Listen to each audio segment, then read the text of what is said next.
볼테르의 캉디드에서 가장 유명한 문장은 마지막 줄이다. 우리는 저마다 자신의 텃밭을 가꾸어야 한다. 단순하지만 충만한 나의 전원 생활.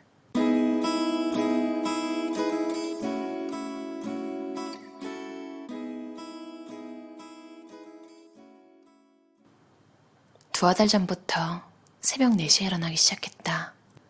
나는 윌리엄 코빗의 글을 많이 읽었는데 그의 말처럼 아침 1시간은 오후 2시간의 값어치가 있는 것 같다. 코빗의 아침은 4시에 시작되었다. 타고난 설명가인 코빗이 말하길 나는 일찍 일어납니다. 일찍 자고 식사는 조금만 하며 순한 맥주 이상의 센 술은 절대 안 먹고 하루에 한 번 면도하고 얼굴과 손은 하루에 3번 씻죠. 적어도요. 개들은 새벽 4시에 신이 나서 일어난다. 밖에서 잠깐 뛰어놀다가 아침밥을 먹고 4시 15분쯤에는 다시 잠자리에 들 수 있다는 뜻이니까. 9월 23일. 올해는 엉겅퀴가 번식하기 전에 꼭 베어버리겠다고 단단히 다짐했었다. 하지만 지금 엉겅퀴 가털은 공기 중에 날아다니다가 식물 밑동에 무더기로 뭉쳐서 자리를 잡고 있다.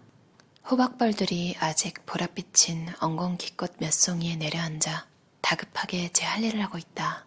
지난주 며칠은 서쪽 언덕 자작나무 뒤로 매일 늦게까지 남은 빛이 밤하늘을 잔잔히 물들였다.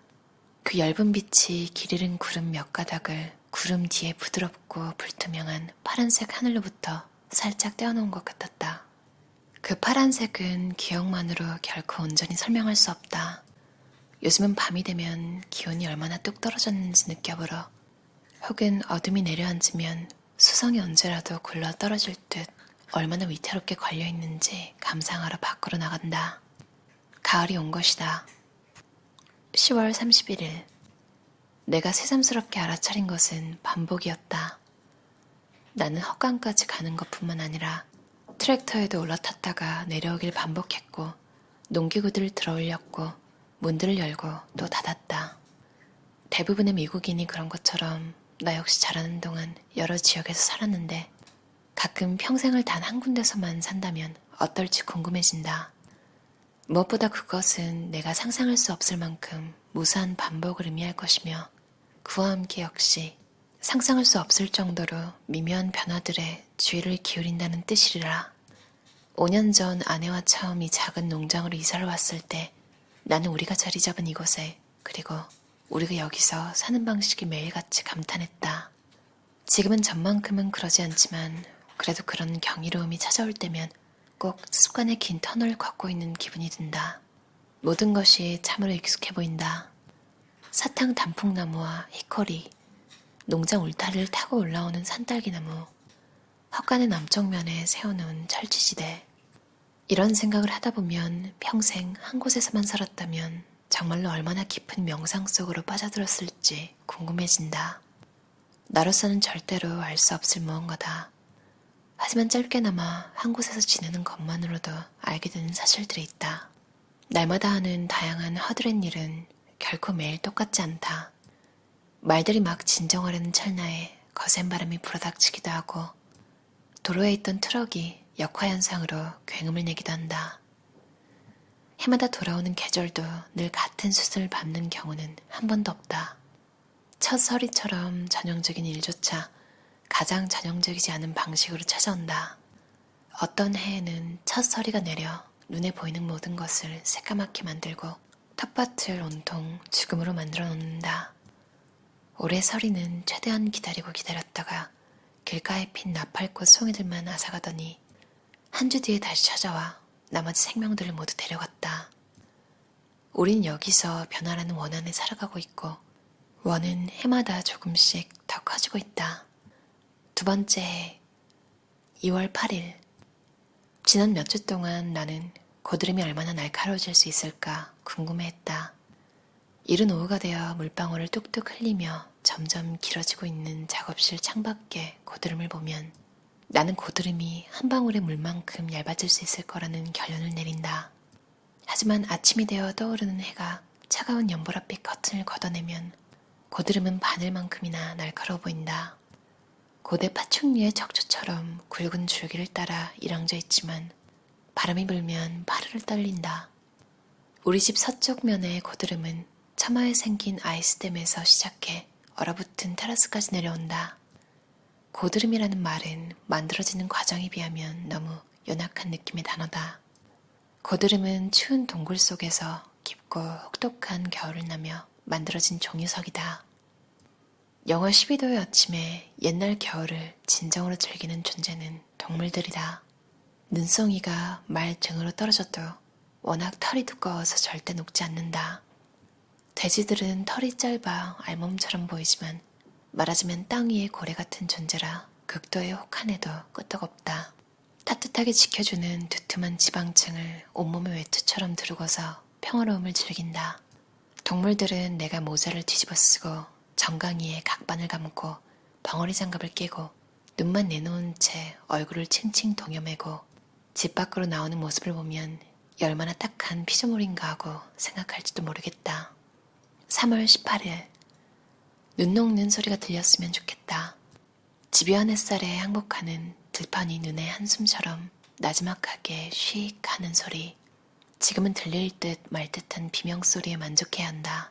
실제로 눈 녹는 소리는 무척이나 유쾌해서 기분이 처질 때는 그만한 기쁨이 없다. 이번 겨울에는 눈이 2.5m 넘게 왔다. 이런 경우는 녹는 것만으로는 안 된다. 녹으면서 깨지기도 해야 한다. 지난 5달 동안 나는 북극의 빙판 위를 가로지르며 헛간을 오갔다. 지금은 그 위를 걸으면 얼음판이 끙 소리를 낸다. 그 소리가 즐겁다. 말들은 얼음판으로 내보내고 트랙터를 타고 뒤따른다.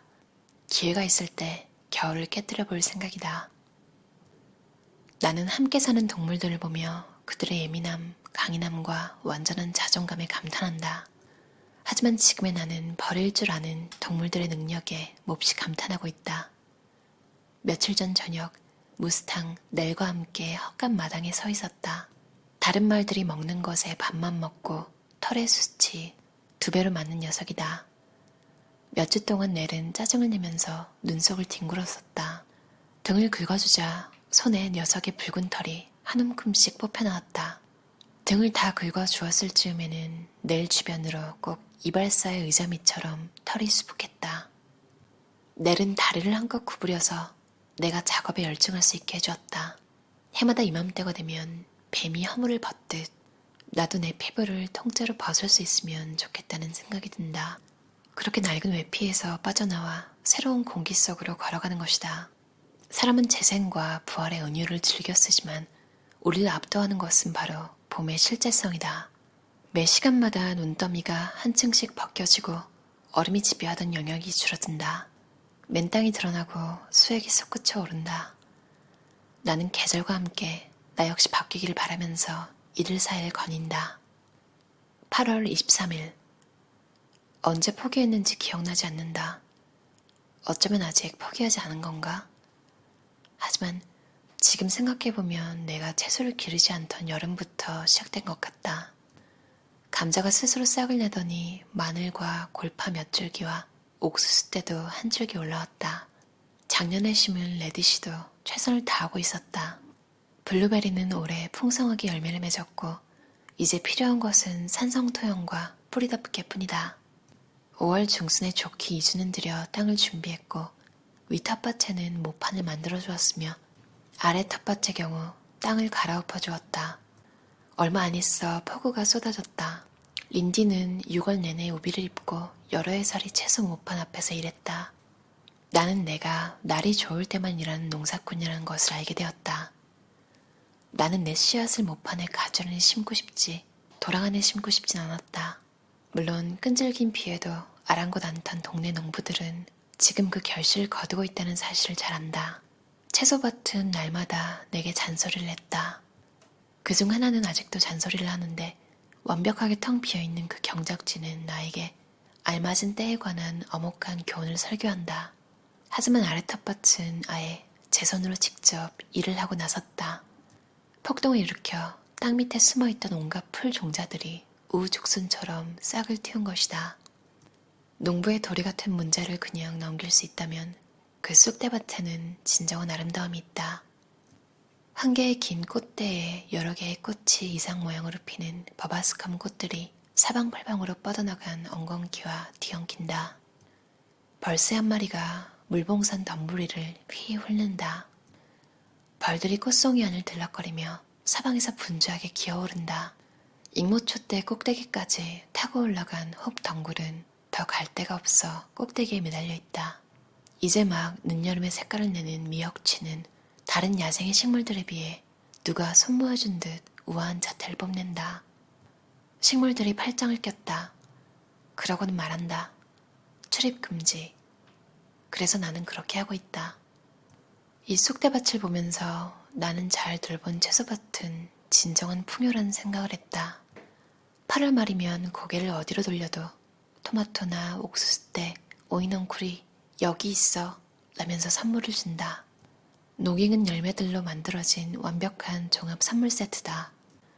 꼿꼿하게 꽃대를 세우고 자기 결정권을 주장하는 다 자란 우엉에 비하면 잘 익은 열매를 대롱대롱 매단 토마토는 어딘가 과장된 열정을 보여주는 것 같다.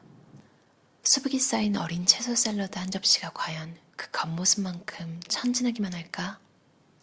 6월 18일 볼타레의 캉디드에서 가장 유명한 문장은 마지막 줄이다. 우리는 저마다 자신의 텃밭을 가꾸어야 한다. 이는 철학자 팡글로스에게 보내는 캉디드의 대답이다. 팡글로스는 우리 앞에 어떤 재난이 닥치든 우리가 살고 있는 세계가 최고라는 사실을 자꾸 주지시키려고 한다. 그럴 수도 있겠지만 그래도 우리는 텃밭을 가꾸어야 한다고 캉디드는 말한다. 캉디드는 가장 중요한 교훈을 자신이 기른 과일을 콘스탄티노플 시장으로 내다 파는 투르크 사람에게서 얻는다. 투르크 사람은 말한다. 일은 우리를 세 가지 거대한 악에서 구해주죠. 지루함, 악함, 공궁함. 하지만 이것조차 너무 많은 설명이다. 텃밭의 형태를 갖추어가면, 즉 콩줄기가 부드러매준 막대를 뒤덮기 시작하고 격자망을 타고 오르기 시작하면 상상 속 텃밭도 커지기 시작한다. 공기가 아직 찬데도 나는 동이 트자마자 벌떡 일어나게 된다. 나는 씨앗 바구니와 작은 호미를 들고 밖으로 나간다. 이것보다 더 중요한 일은 없어 보인다. 어떠셨나요? 단순하지만 충만한 나의 전원 생활이라는 책이었어요. 벌린 클린켄보그 저자가 1997년 뉴욕타임스에 기고한 글을 담은 시골 생활에 실린 글 중 173편을 엄선해 엮은 책이라고 책 설명이 되어 있어요. 읽으면서 느낀 게 와, 어떻게 이렇게 문장이 아름답지? 이 사람이 시골에 살아서 그런 건지 아니면 어떻게 묘사했을까? 보면 아이오와의 농부 집안에서 태어났대요. 원래도 매체에 기고를 하고 문해창작을 가르치는 교수님이에요. 그 두 개가 완전 전문 영역인 거죠. 제가 원서는 읽은 적이 없는데 번역도 너무 잘 된 것 같고요. 너무 편하고 그러니까 되게 몰입감 있게 읽었어요. 아, 정말 시골에 누워있는 느낌이다. 되게 넓고 정말 미국 시골 있죠. 엄청 광활한 그런 곳. 저도 한때 예전에 농부가 되고 싶었던 적이 있었거든요. 그래서 그런 걸 수도 있겠지만 그냥 글 자체가 너무 흡입력이 있는 것 같아요. 저는 막 문장에 이것저것 붙어있는 글을 별로 안 좋아하는 줄 알았거든요. 그게 아니라 제가 읽은 책들이 별로였나 봐요. 이 책을 읽으면서 이렇게 세세하게 묘사가 돼 있는데 내가 이렇게 몰입해서 읽고 있잖아. 그래서 좀 깜짝 놀랐어요. 그만큼 저랑 전혀 상관없는 삶이잖아요. 제가 시골에 사는 것도 아니고 뭐 농사를 하는 것도 아니고. 근데 뭔가 마음 한켠에 문학 감성? 이런 게 막 살아나는 그런 느낌이었어요. 이 저자의 글을 다 읽으면 여러분도 한 번쯤은 다 느껴보셨을 감정일 거예요. 비슷한 장면을 본 적도 있고요. 근데 이렇게 내가 글을 쓸 수 있을까 생각하면 저는 못할 것 같거든요. 분명히 제가 이런 시골에 있었어도 시골 8월 5일 덥다 수박 먹음 석양이 예쁘네 끝 뭐 이렇게 썼을 것 같거든요. 진짜 글을 이렇게 쓸 수 있는 게 너무 대단한 것 같아요. 그리고 이렇게 쓸 수 있는 분들이 책을 내줘서 너무 고마워요. 왜냐면 우리도 읽고 어떻게 표현하는지 배우잖아요. 분명히 여러 감정을 느끼는데 아직 말로 표현할 줄 모르는 그런 부분들이 굉장히 많은 것 같아요, 인생에서. 그런 걸 하나씩 배워가는 것도 살아가는 재미인 것 같아요. 반려동물 있으신 분들 다 공감할 문장, 시골에 있는 동물들도 똑같군요. 정말 이 문장을 맨날 느끼거든요. 저희 집 고양이 볼 때마다. 이거 읽고 끝낼게요. 나는 함께 사는 동물들을 보며 그들의 예민함, 강인함과 완전한 자존감에 감탄한다. 들어주셔서 감사합니다. 편안한 저녁 시간 보내세요.